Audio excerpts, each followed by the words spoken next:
Hi guys, welcome and welcome back to my YouTube channel. This is Mr. Kibi, a content creator from Kenya. If you are a returning subscriber, I really appreciate you. If it is your first time getting to know this channel, let me give you a moment to subscribe. Yeah, thanks. So please subscribe if you like what you're seeing here. Today we are going to prepare chicken and rice. So this is how chicken are being wrapped here in Kenya. So that's chicken being wrapped in a polythene bag. That's half kgs of chicken. That's rice in a tin. So we're going to prepare rice and chicken. So that's salt. That's my favorite spice called Royco Mchuzi mix.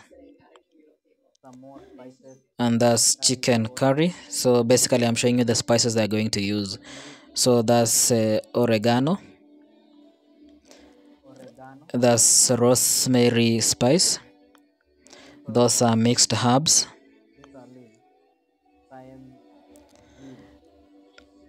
so basically I'm going to show the spices they're going to use.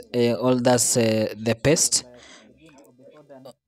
or tomato paste, and of course going to use the cooking oil. This is from Fresh Fry, not a paid promotion, however I like their oils. So first what you need to do is to clean the chicken, because you're not trusting the sauce.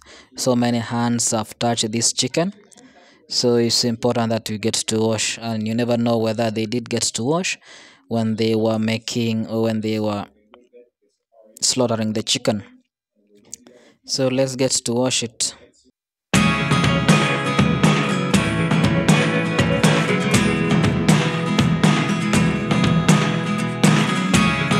Never really know what's going on. Look at me sometimes like all you want to do is run. Hear me out, hear me out. It's all the things you never show. There are the things I want to know. Secret start. I bought this chicken at Kenya shillings 250. That's close to $2. It's both chicken wings and also the breast. So we can get to boil our chicken. Yeah, so that's where we're going to get the source of the water, and then we can give it like 30 minutes to be ready. I like my chicken being medium cooked, so let's get to cook it.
So guys, it's important that you get to be checking your meat and turning once in a while, maybe a period of every 4 minutes, so that you don't get to burn and maybe get the parts which are unripe.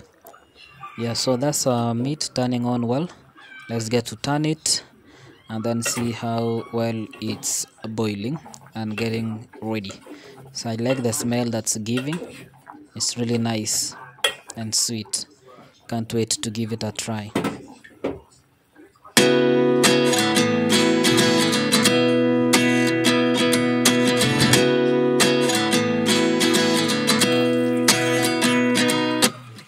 29 and I find myself wondering what did happen to the last 10. I ran away with my life, fast forward, never turn back again. It's kind of funny that the more we pass time, the more we need to set the rewind. And 19 was the year I had to leave you, but now I'm seeing all the signs. Is this really happening? I can't believe it's true. I'm just as surprised as you. Is this really happening? I can't be too sure, but one day I'll be yours again.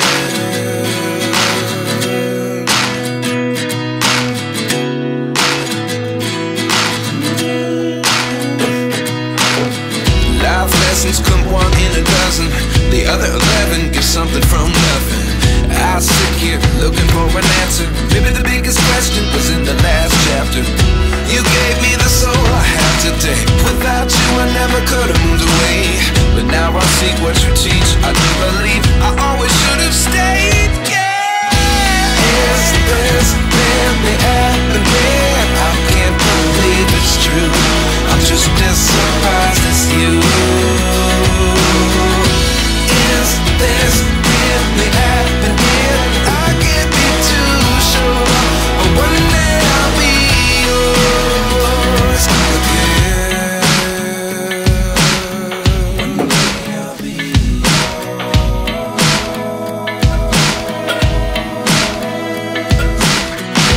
One day I'll be yours. One day I'll be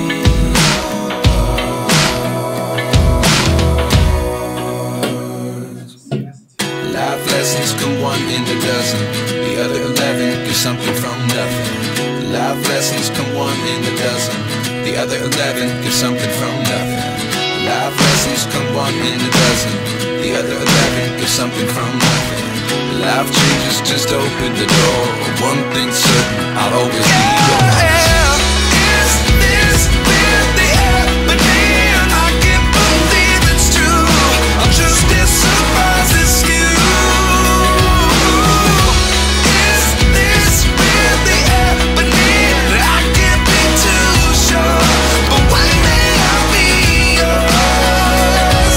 Yeah. Is this really happening? I can't believe it's true. I'm just as surprised as you. Is this really happening? I can't be too sure, but one day I'll be yours.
I've got to the gym 82% of the time, which is 6 days a week roughly. And it's stuck. And it's now it feels ridiculous because the incentive structure is so clearly aiming towards discipline. I really like that equation, and as I was reading the Direct CEO, I was reading this on a flight to Florida to attend the Tony Robbins thing, and I was like, yeah, but and you have that chapter where you talk about health, and it's the same stuff you talk about. Like, but somehow the reminder hit me so well that immediately I had my system being like, okay, I need to take healthier. Okay, I'm suffering, but it's worth it. Whereas when I read the chapter about health in the Direct CEO, I was reading this on a flight to Florida to attend the Tony Robbins event, and I was a bit like, yeah, read the book, and you have that chapter where you talk about health, and it's the same stuff you talk about. It's like somehow the reminder hit me so well that immediately I had my system being like, okay, I need to take health seriously. With the health stuff, it feels like there's a clear emotional trigger. That's where it takes it from like knowing to actual knowing. But you can't have that with health. So maybe I'm going to be like, I said, it's weird. Maybe I feel it. And I said, it's everyone is saying it's not based same set situation as bad. It's complete one product is unfortunately a remarkable driver of transformation and change in people's lives. Consumers need to be sort of bypass the discipline equation so coach. Yeah, I feel the same with to people who want to sort of quit their job and eventually start a business and start to settle this stuff. And for me, one of the before I worked with was an intellectual like it would be nice to have a side business. But when I saw jobs in real life absolutely miserable, in their career, and I was seeing them every day, talking to them, and they were absolutely miserable, and they couldn't leave the job because they didn't have enough money.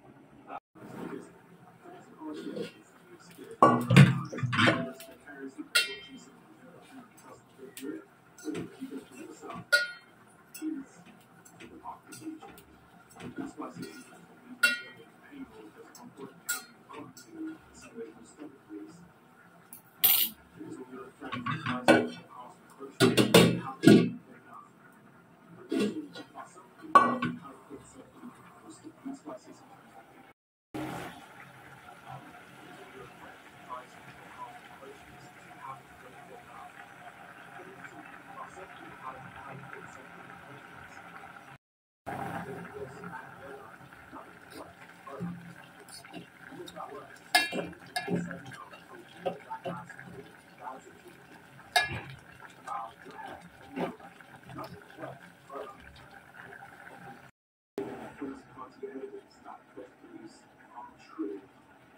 knowledge isn't enough, unfortunately.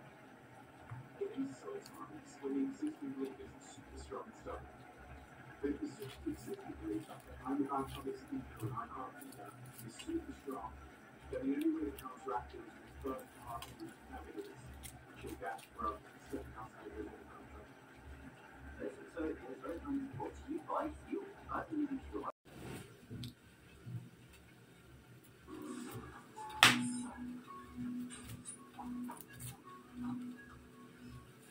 Many years ago, I used to feel alive every single day. I used to show people what happened behind the scenes. There are things that happen in my life, not crazy things, businesses became bigger, I resigned from my company, I started a bunch of new companies that now live around the world. And maybe most significantly, I started this podcast called Direct CEO. It's fundamentally changing today. I started a bunch of new companies that now live around the world. And maybe most significantly, I started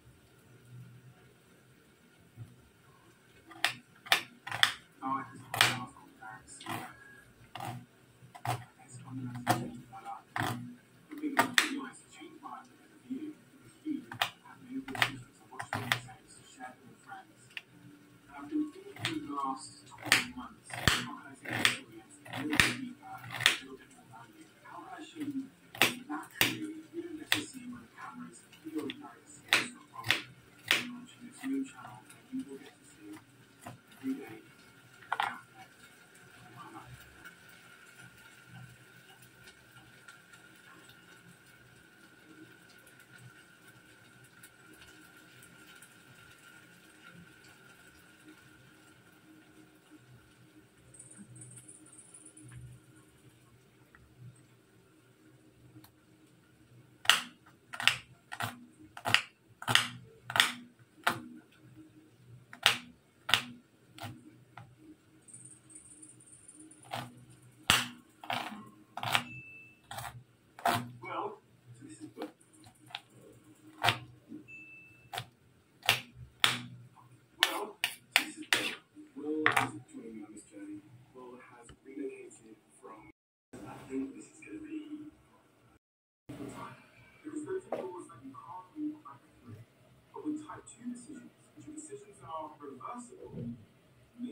the amount of how I operate behind the scenes every day.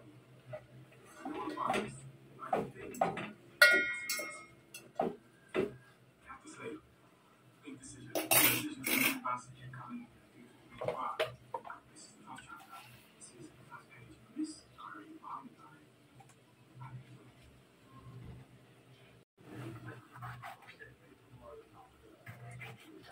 Amazing. Sounds great.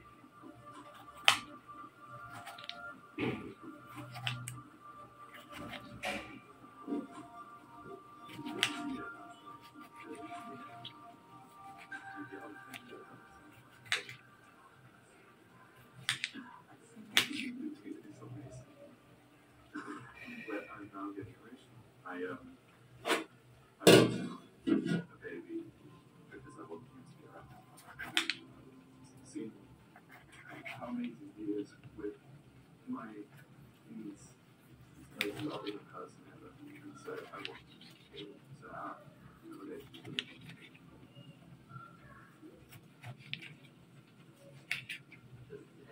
That's my ultimate episode, and we're this evening filming Mo Gallagher. Third time coming on, super exciting. Before he came away with about happiness, the second one was a little bit about it was scary smart, but it was more about the impact. This film is Jack by ultimate episode, and we're this evening filming Mo Gallagher. Third time coming on, super exciting. Before he came away with about happiness, the second one was a little bit about it was scary smart, but it was more about the impact of the first episode, which I think actually was the most shared episode on Apple last year in the UK. So that's really cool. And coming on this time with like book Scary Smart, it's all about AI, which is a very hot topic at the moment, and I'm scared.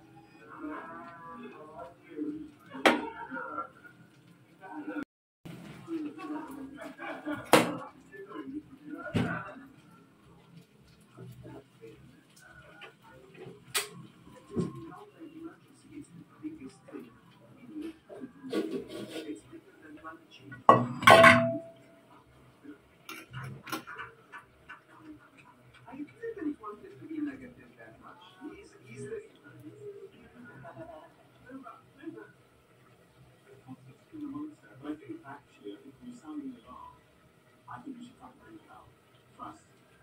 Let me just say something right here.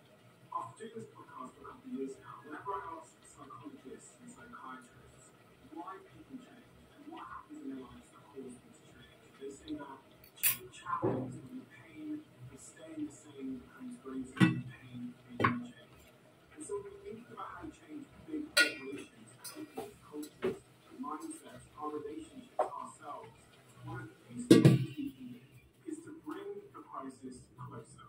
In fact, as it relates to climate change, some of the world's top climate scientists and researchers and activists have realized that because climate change isn't close to people, they're not doing anything about it. And I think in all of those contexts, if you can bring the crisis closer, then you can bring your response to the crisis closer to it. And I think that's something to think about. So think about it. I think we're at the phase.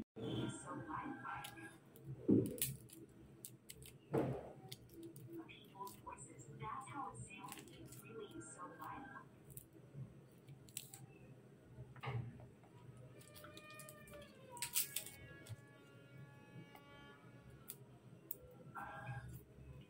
Somebody out there used an AI machine to trick my grandpa into thinking my little brother got in a wreck and died. He mimicked my brother's voice, said, "Oh, I'm about to get in a wreck," and then the phone went off. And like it's a negative thing. There's also call to action there, which is like increased measures. But there are comments that go, this is negative, clickbait, and it's just causing going on, you should post things like this. I go, fucking hell, like, there's a bus coming back. Do you go, by the way, there's a fucking bus coming, or do you go, no? Let's go on, I can see it, the bus is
inanukia wewe.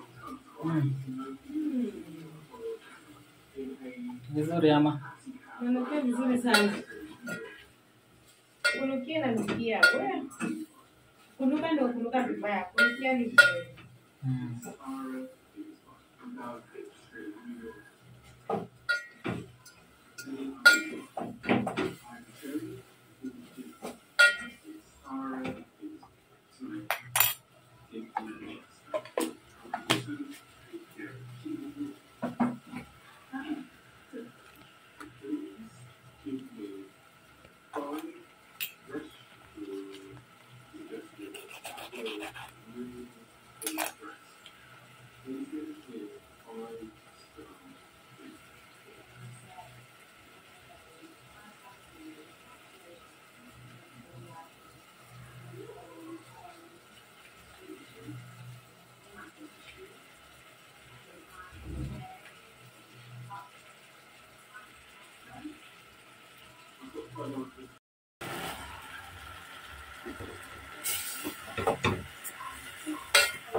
Smashed up the doors. It looked like the house of horror. That's the environment I grew up in. There's almost something quite deep within me where, today as an adult, I feel comfortable in this because I grew up in this. So I see that reflected in my behaviour sometimes. Like, I'm quite a messy person. It's a reflection of. So that's one of them for sure. I have lots of other like insecurities and. I think a lot of like hardwired not enoughness in me, that's like deep within me. Like I think growing up in, you know, it's funny because at the time I didn't know, but as I grew up and I became an adult, I look back on how I felt. Go back to that single like How You Feel. Growing up in Plymouth in like 1994, where everyone is white, everyone is like. Well, most people are doing okay. Even my street was like middle class, nice. Our house was just destroyed at the time. And you understand the value of things by the context in which you see them. So, one of any of those three states, then you'll assume the top one is delicious, the bottom one is if it tastes good and it's cheap, and you'll therefore usually pick the middle one. If you remove one of those stakes, decision making changes. In the same way, I grew up in a street full of, in a context full of white people who had more money than me, so, and had more money than our family. Like the shame of when my dad was dropping me to school in that van in the morning, praying that the traffic lights would turn red as far from the school as possible, so that no one would see the car we were driving in or my family.